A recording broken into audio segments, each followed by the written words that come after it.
Everybody, it's Pastor Steve on the Inner Circle. Hope you're having a great week. This is an awesome week in Christianity. It's the week we celebrate what Jesus did for us on the cross. It's the crux of everything. If we can't appreciate this, there's nothing in Christianity that means anything. This is what gives everything meaning.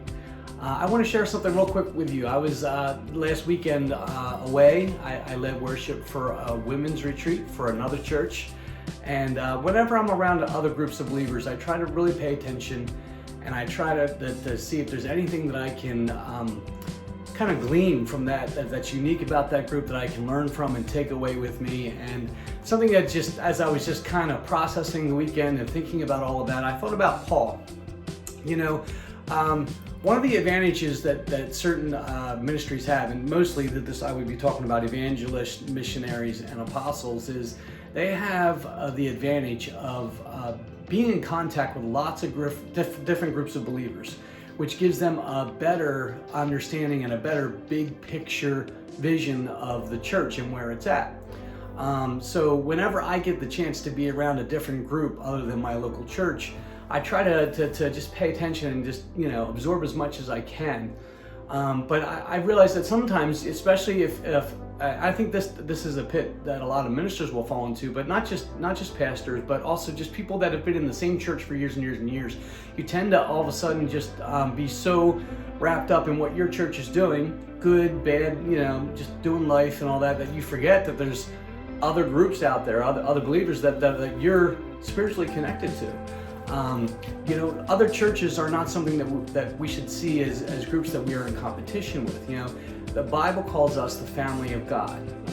He made us sons and daughters. Jesus was the first of the family, and we're all his brothers and sisters. And so no matter, you know, where you go to church, every other church in your city, in your town, in your county, whatever, they're all part of the family of God, just the same as we are. You know what I mean? And you have to carry that vision with you if you want to kind of view the bigger church as a whole correctly. They're not someone to be in competition with. You know, when one church does well, that's a victory for all of us. And when one church has a setback or closes or something, that's a setback for all of us.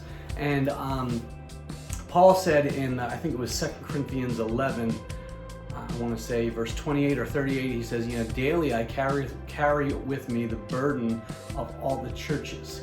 And you know, we're not all called to be missionaries, we're not all called to be evangelists or apostles and whatever, but we should still endeavor to have that heart for the greater body of Christ, to carry the burden for the churches, or at least a love for all the other churches in our area, in our hearts, because they're our brothers and sisters.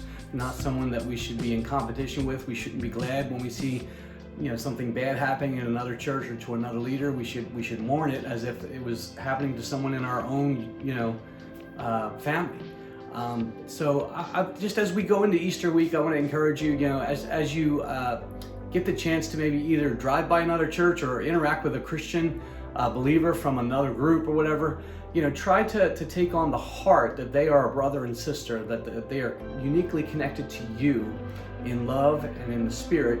And I want you to take up a heart for them, and also, you know, see if there's anything you can either impart to them or get from them, like anything you can learn from them, anything you can grow from them, from their experience, from their expression, from their unique experiences. You know, we all are stronger when we're bonded together in love.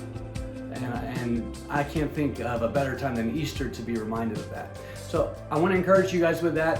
Have a great week as we go into the final weekend, you know, with Good Friday and Easter Sunday. Come ready to worship, come ready to celebrate the resurrection of Jesus. I'm looking forward to being in his presence with you guys. I'll see you later. Bye.